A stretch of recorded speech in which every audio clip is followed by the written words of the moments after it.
E aí pessoal, tudo bem com vocês? Então hoje nós iremos trabalhar mais uma aulinha de geografia. Está aqui o professor Rafael, né? E vamos falar hoje sobre geomorfologia. Pessoal, quando nós falamos de geomorfologia, nós vamos falar sobre as diferentes formas do relevo terrestre. Quando falamos das diferentes formas do relevo terrestre, é bom a gente lembrar que, para que essas formas elas se modelem, é preciso que agentes internos e externos possam fazer alterações, né? Então nós temos, na verdade, dois tipos de agentes, que são os modeladores e os formadores. Aqueles que são responsáveis por construir o relevo e aqueles que acabam alterando as formas ao longo do tempo, certo? Então, basicamente, a nossa aula de hoje é sobre isso. As formas do relevo e as diferentes transformações que essas formas passam ao longo do tempo, ok? Pronto. Eu falei logo no início o nome geomorfologia. Mas o que é geomorfologia? É a ciência que estuda as formas do relevo e as diferentes dinâmicas no seu processo de modelagem, certo? Então, é uma das ciências que a geografia vai trabalhar. Lembrando que nas aulas anteriores nós estávamos falando sobre geologia. Geologia também é uma ciência trabalhada na geografia, certo? Pronto.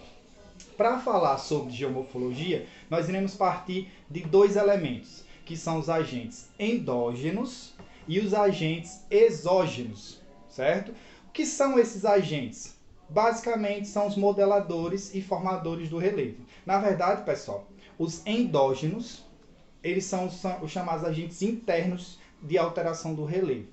Olha, é muito importante se ater ao prefixo que a gente tem nesse endógeno, certo? In, interno, dentro, certo? Então, a alteração que ocorre no relevo ocorre de dentro para fora, certo? E aí nós temos os exemplos desses agentes, que são considerados construtores, eles constroem o relevo. Que o principal agente vai ser o tectonismo, certo? Então, vamos lá. Endógenos são os agentes internos que acabam construindo o relevo.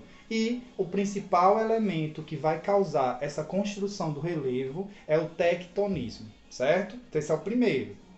Vamos para o segundo. O segundo seria os agentes exógenos.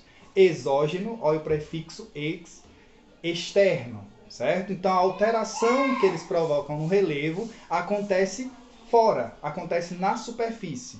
E aí nós temos eles como os formadores, como os destruidores, certo? Ou seja, esses agentes eles acabam modificando completamente, destruindo as características, as formas que nós temos do relevo ao longo do tempo. Qual é o principal elemento destruidor, transformador do relevo, sendo ele exógeno? E aí, alguém sabe? Eu ouvi, é isso mesmo. Quem falou clima acertou. O clima é o principal agente modelador do relevo quando a gente fala de agentes externos, certo? E aí depois a gente vai pontuar dentro do clima quais são os principais elementos, né, que vão estar inseridos nessa transformação. Pessoal, em um determinado momento da história, alguns cientistas começaram a ficar intrigados, né, em relação ao nosso planeta e a formação dos continentes do nosso planeta, né? Alguns chegaram a dizer que esses continentes um dia estiveram todos unidos e que, com o passar do tempo, eles foram se separando, né? Nós podemos dizer que é a dança dos continentes. Só que, a partir dessa ideia de um continente que era único e com o passar do tempo ele foi se transformando, surgiram duas teorias. E aí nós vamos partir da primeira delas, a teoria da deriva continental. O que foi essa teoria? Quem foi que veio propor essa teoria? Pessoal, em 1915, um geólogo chamado Alfred Wegener, ele lança a teoria chamada teoria da deriva continental. O que é que Wegener dizia com essa teoria? Falava que Um dia, todos os continentes estiveram unidos em uma única massa continental. O nome dessa massa continental, né, que ele deu para essa massa continental era Pangeia, né, ou Terra toda. Seria toda a Terra unida em um único bloco. E um único oceano chamado de Pantalança, certo?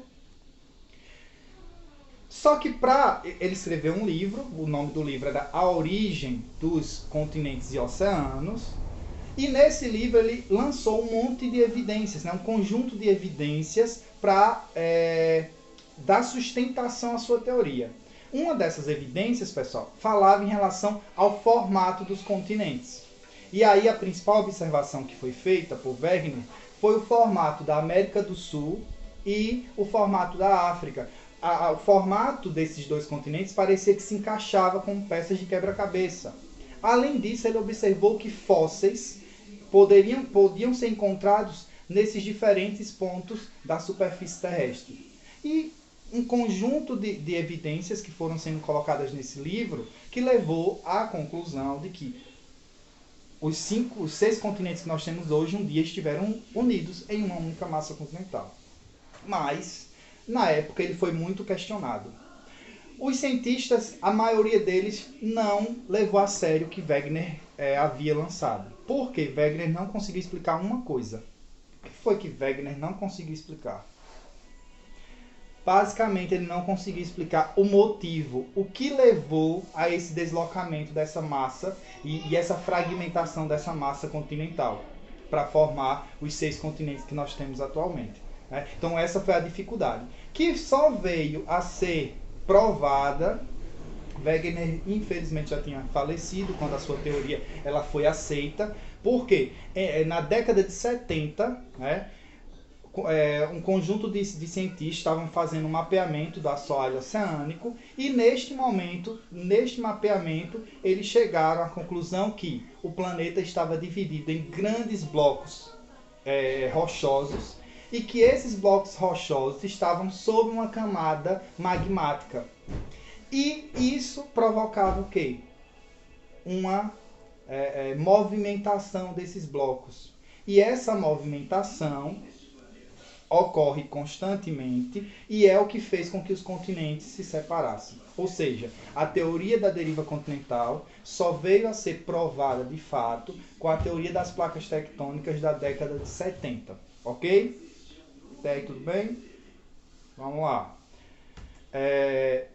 Aí, em relação aos agentes internos, certo? Eu comecei falando sobre os agentes e tal, agora a gente vai aprofundar sobre os agentes internos. Essa parte das teorias é só para a gente chegar nos agentes que vão realmente transformar a superfície terrestre, ok? Primeiro, os internos. Os internos são chamados de endógenos, ok? Que são também conhecidos como construtores. Beleza? Pronto. Quais são os principais agentes construtores do relevo? Primeiro, tectonismo, certo? Tectonismo vai ser o primeiro agente. Ou seja, o movimento das placas tectônicas.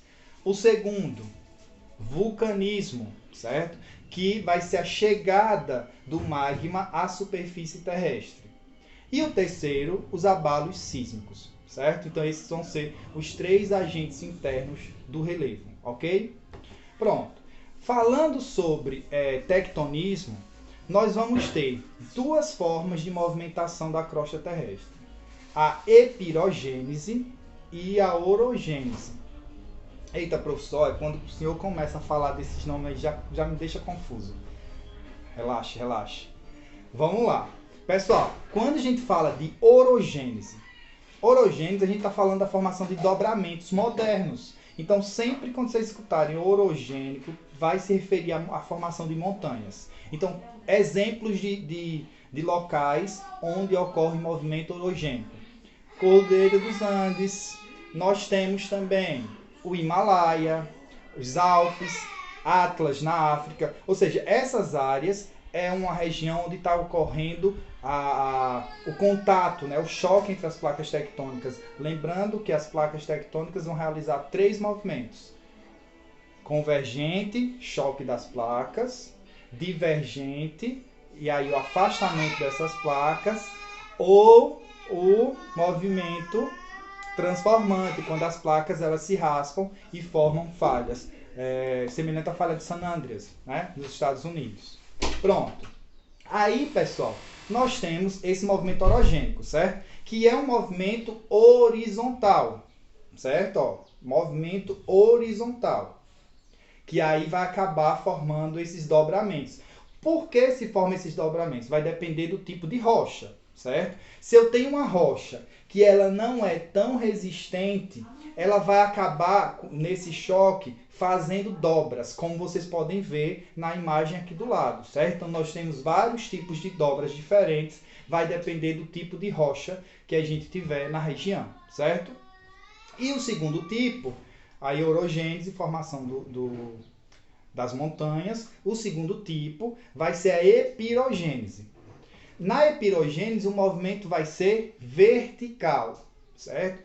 E nesse movimento vertical, subindo ou descendo, o que é que acontece com a crosta? A crosta, ou ela vai ter o soerguimento ou a subsidência. Soerguimento seria, primeiro, é um movimento que é lento, certo? Então, normalmente acontece em uma grande região e é difícil percepção. O que acontece nessa área, quando eu tenho soerguimento, é que a crosta ela se eleva. Quando eu tenho a subsidência, a crosta ela se rebaixa. E aí nós temos um exemplo que foi até citado na nossa última aula, no nosso último vídeo, que é a cidade do México, que está sofrendo um processo de subsidência, certo? Está se rebaixando devido à retirada de água, né? do recurso hídrico do subsolo, ok? Beleza? Então, normalmente, com a epirogênese, nós temos a formação das falhas, certo? Então, olha só, muito importante isso. Se vocês encontrarem lá uma questão, Enem ou qualquer outro vestibular aí, falando sobre epirogênese e orogênese, sobre esses movimentos, uma coisa muito importante de vocês se aterem é a orogênese vai ser responsável pela formação de montanhas, dobramentos, certo? A epirogênese vai ser responsável pela formação das falhas, certo? Isso é muito importante. Pronto, sabendo disso, tá massa, aí a gente vai para a próxima parte. Próxima parte é sobre o vulcanismo, né? A gente não falou ainda sobre o vulcanismo de forma mais incisiva. O vulcanismo, pessoal, a chegada do magma à superfície, certo? Existem 3 formas desse magma chegar à superfície. Eu posso encontrar vulcões em regiões onde eu tenho o choque de placas tectônicas, certo? Que aí nós podemos dizer que são vulcões de região convergente. Eu posso ter os vulcões de regiões divergentes, certo? Ou seja, o afastamento das placas tectônicas possibilita que o magma chegue à superfície, e aí nós temos vulcões desse aspecto, e temos os vulcões intraplaca, ou seja, vulcões que surgem no meio de uma placa tectônica. Esses são menos comuns, ok? Um outro detalhe, pessoal, em relação aos convergentes. Normalmente nós encontramos vulcões desse tipo, né, convergente, em regiões de cordilheiras, certo? Porque eu estou tendo choque de placas tectônicas. Então, regiões de cordilheiras, eu encontro normalmente vulcões do tipo convergente.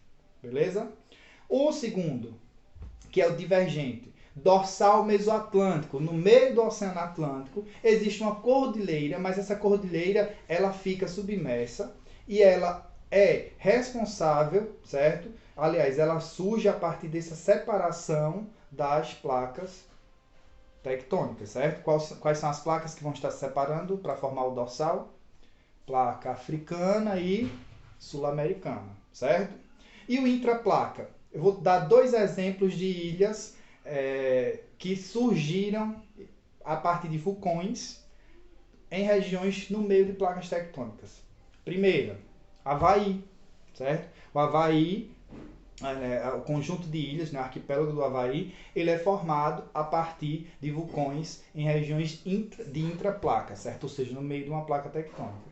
E Fernando de Noronha, certo? Fernando de Noronha é outro exemplo, certo? É uma ilha vulcânica intraplaca, no meio de uma placa. Beleza?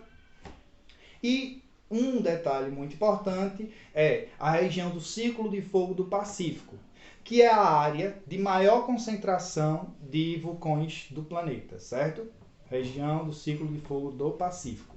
Nós temos também o Círculo de Fogo do Atlântico, mas a incidência de vulcões é bem menor, ok?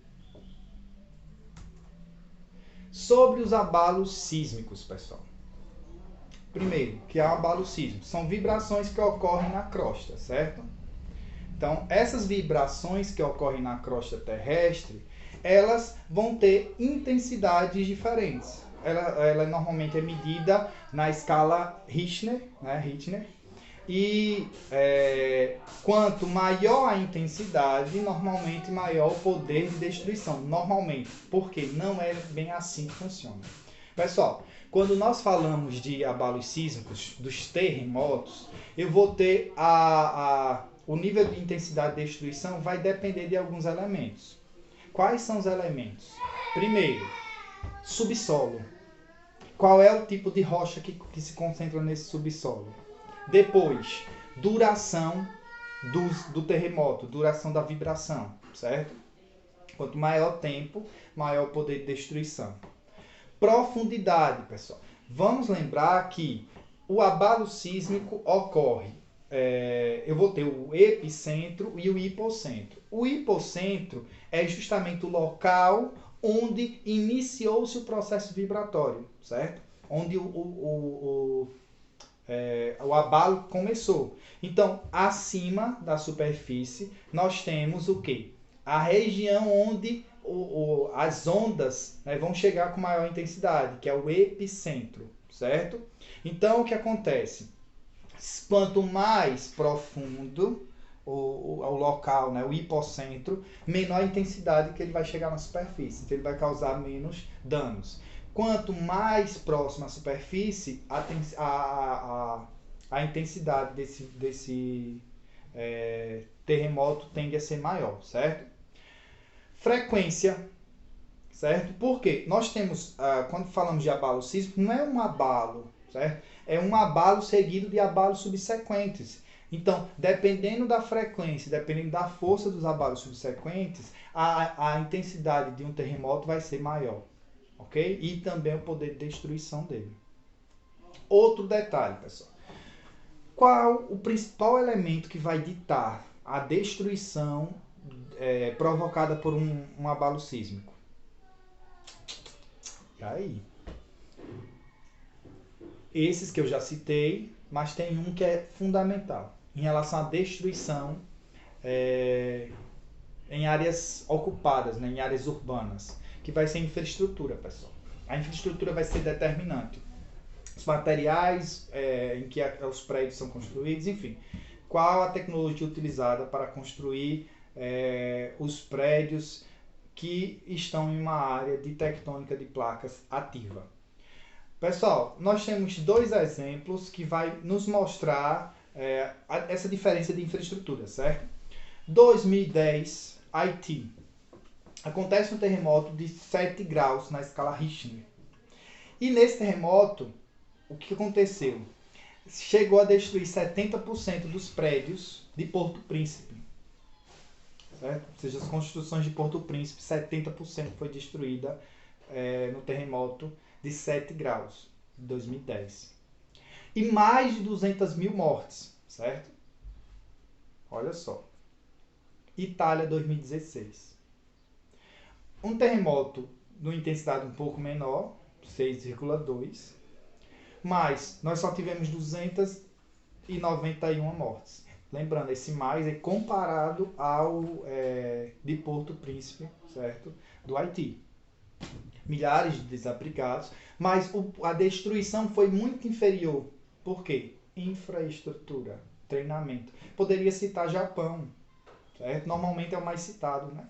Porque normalmente a intensidade do Japão é maior, mas o nível de destruição é sempre menor. Por quê? Porque o Japão tem toda uma preparação. As construções são preparadas para aquela estrutura que é uma estrutura instável, né? Então eu preciso preparar uma construção que esteja, que tenha a capacidade de conseguir sobreviver a um terremoto, certo? Então, infraestrutura é determinante nesse aspecto.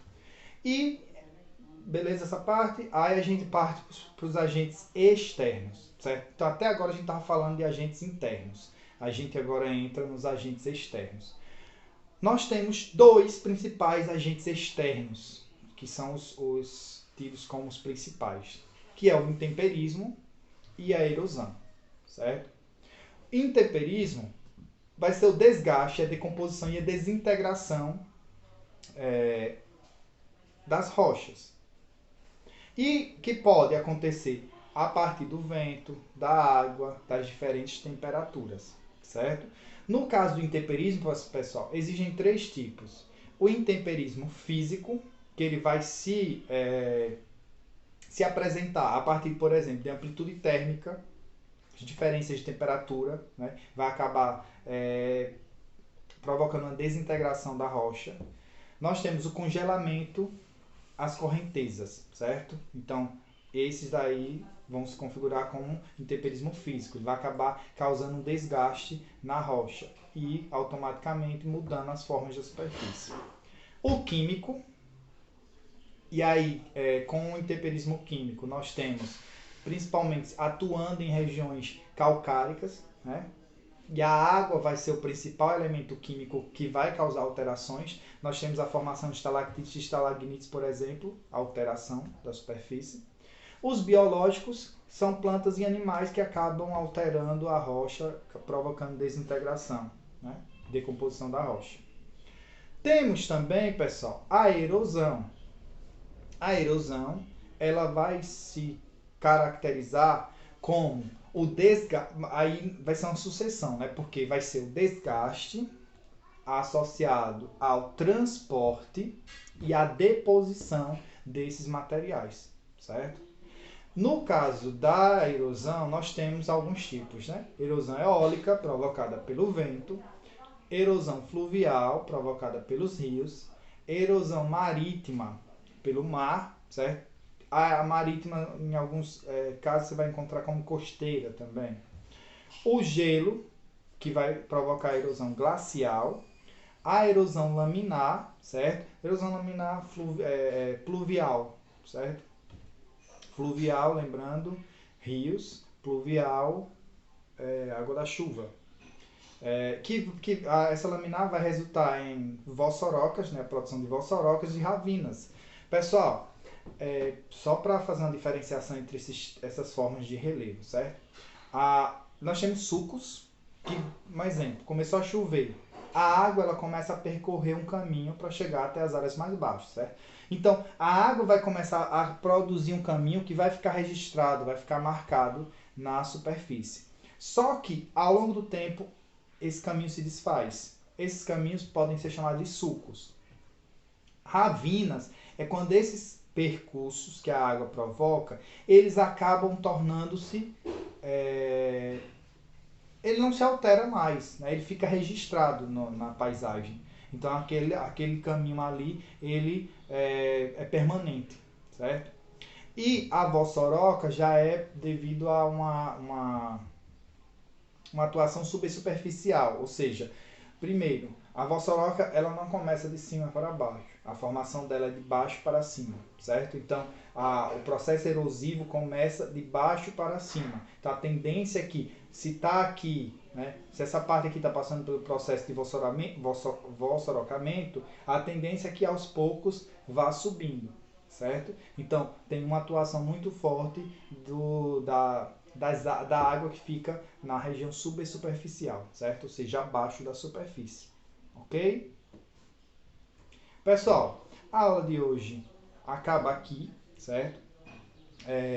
Dúvidas, estou aqui à disposição, né? Como eu falei, sempre falo no final dos meus vídeos. Não esqueçam de curtir, se possível comentar e se ficou alguma dúvida pode deixar aí nos comentários. Um cheiro no coração e até a próxima.